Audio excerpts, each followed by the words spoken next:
Have you ever woken up somewhere that shouldn't exist, completely paralyzed while beings perform medical procedures on your body without your consent? Because that's exactly what happened to me when I was 23, and I'm going to tell you about the night that shattered everything I thought I knew about reality. Like, oh my God, I know how this sounds, you know? I really need you to understand this isn't some spiritual awakening story. This is about violation, about beings who see us as lab specimens, and about the trauma that comes with realizing we're not alone. And that's not necessarily a good thing, but I'm getting ahead of myself here. Let me give you the background because honestly, this story doesn't make sense without understanding how I got to this point. Growing up, I was pretty normal, right? I had some psychic experiences as a kid, seeing spirits, having prophetic dreams. When I was around 8, I remember telling my mom about the tall shadow people I'd see standing at the foot of my bed. She was Methodist and completely freaked out by it. She'd be like, "Jessica, stop talking about these things. People will think you're crazy." My dad was more open-minded but still worried about me fitting in, you know? When I was 12, I started having what I now know were spontaneous out-of-body experiences. I'd be lying in bed and suddenly I'd be floating above my body, watching myself sleep. It was terrifying at first, but also fascinating. How is this even possible, right? By the time I was 16, I was having lucid dreams almost every night. I could control my dream environment, visit different places, even communicate with what I thought were spirit guides. But I didn't talk about it because, teenager trying to fit in and all that. When I went to college at 18, I was studying psychology with a focus on consciousness research. I wanted to understand these experiences from a scientific perspective, That's when I discovered remote viewing. And I'm talking about the real deal here. Coordinate remote viewing, the protocols developed by Stanford Research Institute and used by the CIA. Most people don't understand what remote viewing actually is. It's not just psychic ability. It's a structured methodology for accessing information beyond physical limitations. You can literally project your consciousness to different locations, different time periods. I started practicing every single day when I was 19. I'd go into deep meditative states and project my awareness to different places. First just around campus, then different cities, different countries. I got really good at it, scary good. When I was 21, I had this professor who was doing consciousness research on the side. He taught me about astral projection and interdimensional travel. See, what most people don't understand is that consciousness isn't produced by the brain. The brain is more like a receiver tuning into different frequencies of awareness. I spent my entire junior year, when I was 20, perfecting these skills. Out-of-body experiences, advanced remote viewing, what we call consciousness reconnaissance. I even started exploring what seemed like contact with non-human intelligences during my projections. But here's the thing.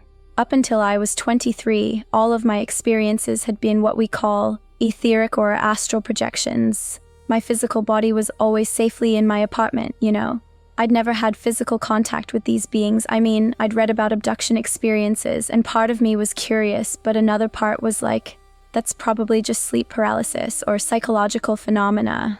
I was pretty skeptical about physical extraterrestrial contact, even though I was having all these consciousness experiences. I remember when I was 22, I had this incredible remote viewing session where I accessed what seemed like an extraterrestrial monitoring station. These beings were watching Earth, cataloging humans with psychic abilities, but I thought it was just symbolic, And then everything changed when I was 23. It was a Thursday night in September, I remember, because I'd just started my master's program in consciousness studies. I was exhausted from weeks of intensive remote viewing practice and research. I'd been working on this project about humans with advanced psychic abilities and whether we were being monitored by non-human intelligences. I went to bed around 11 p.m. in my studio apartment, did my usual protection prayers and energy clearing.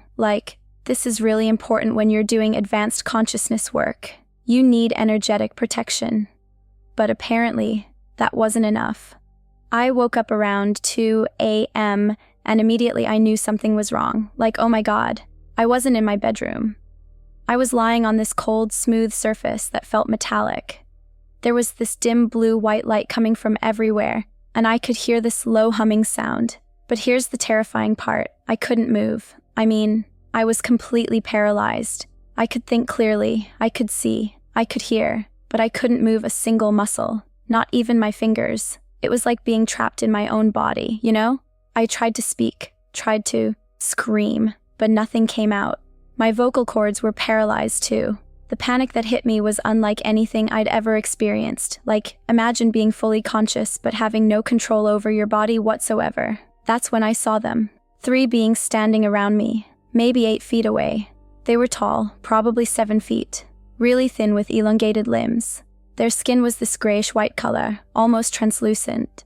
Their eyes were large and dark, completely black, no pupils that I could see.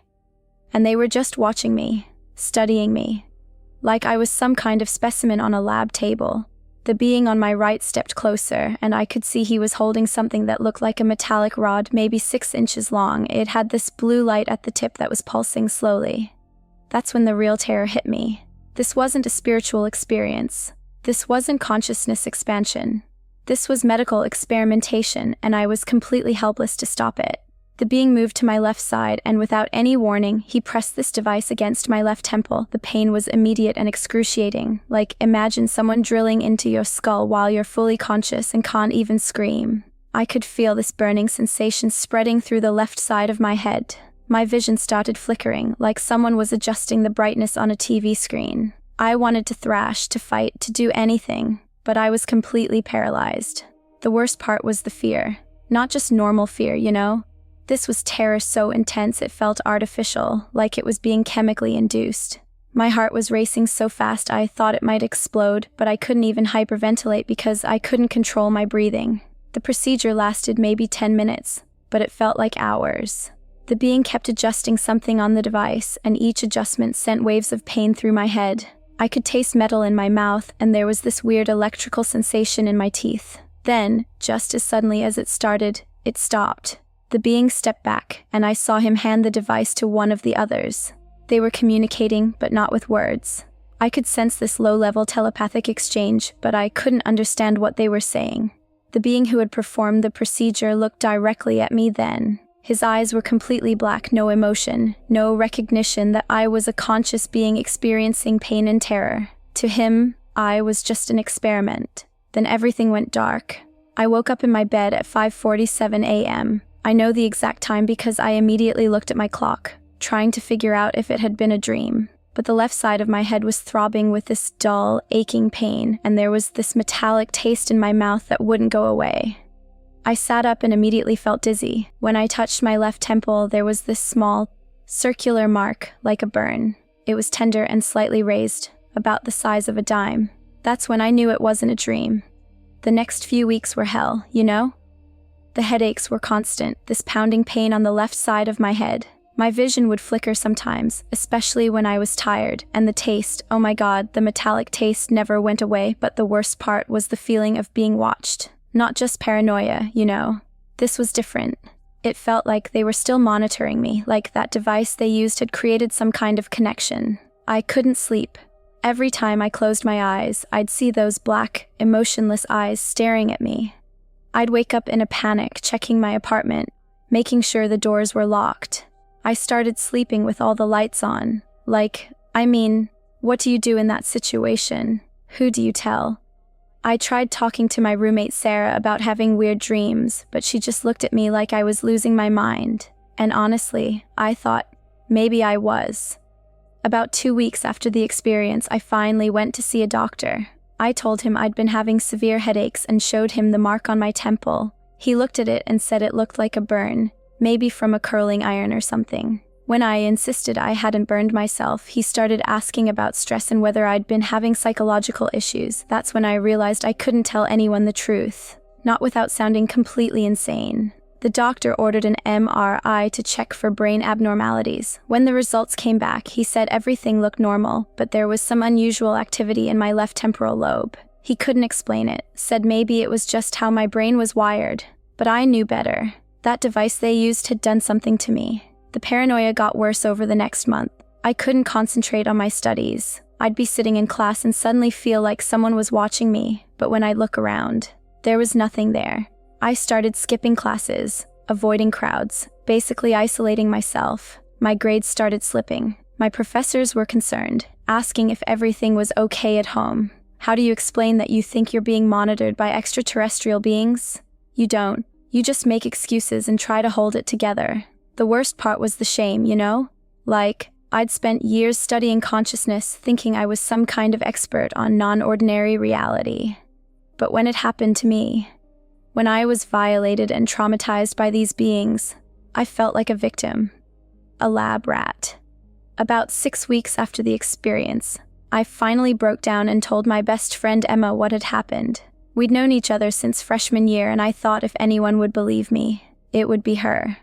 She listened to the whole story, nodding and asking questions. When I finished, she was quiet for a long time. Then she said, "Jess, I think you need to see someone, like a therapist or something. This sounds like you're having some kind of breakdown." That's when I realized I was completely alone with this. The one person I trusted most in the world thought I was having a psychological crisis. I started researching abduction experiences online, looking for people who'd had similar encounters. Most of the stories I found sounded crazy, honestly. People talking about being chosen by benevolent beings, about spiritual awakenings and cosmic consciousness. That wasn't my experience at all. My experience was medical experimentation without consent, violation, trauma. I found a few accounts that sounded more like what I'd experienced. People talking about being paralyzed, about painful procedures, about the lasting psychological effects. But even in the UFO community, these stories seemed to be the minority. Most people wanted to hear about positive contact, about beings of light and love. Nobody wanted to talk about the trauma, the violation, the fact that these beings apparently see us as nothing more than test subjects. About 3 months after the experience, I went to see a psychiatrist. Not because I thought I was crazy, but because I needed help dealing with the trauma. The hypervigilance, the insomnia, the constant feeling of being watched. I was falling apart. I didn't tell him about the abduction. I just said I'd experienced a trauma and was having trouble coping. He diagnosed me with PTSD and prescribed medication for anxiety and depression. The medication helped with the panic attacks, but it didn't take away the knowledge of what had happened to me. It didn't make the metallic taste go away or stop the flickering in my vision. The mark on my temple faded after about 4 months, but I could still feel a slight indentation where it had been. Sometimes, when I'd touch that spot, I'd get these flashes of memory, being on that table, feeling helpless, seeing those emotionless black eyes. I tried going back to my consciousness research, thinking maybe I could understand what had happened to me from a scientific perspective. But every time I'd try to do remote viewing or astral projection, I'd panic. What if they could track me through those states? What if practicing those abilities made me more visible to them?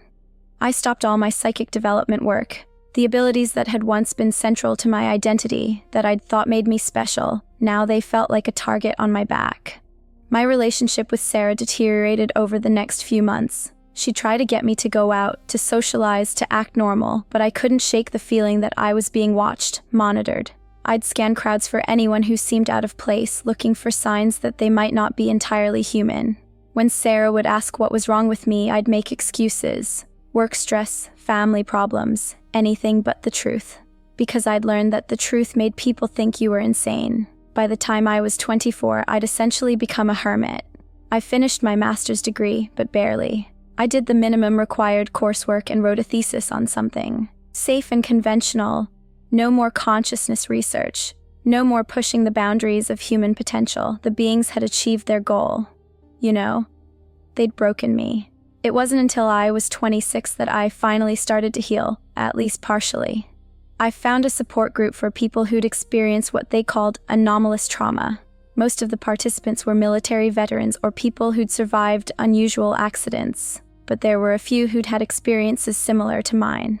Nobody used the word abduction in that group. We talked about encounters with unknown entities or non-conventional experiences, but we all knew what we were really discussing. For the first time in 3 years, I didn't feel completely alone. One of the group members, a woman named Carol who was in her 50s, had been dealing with similar experiences for decades. She told me something that changed my perspective.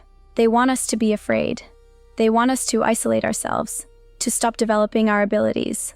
That's how they maintain control. That's when I realized that I'd been playing right into their hands.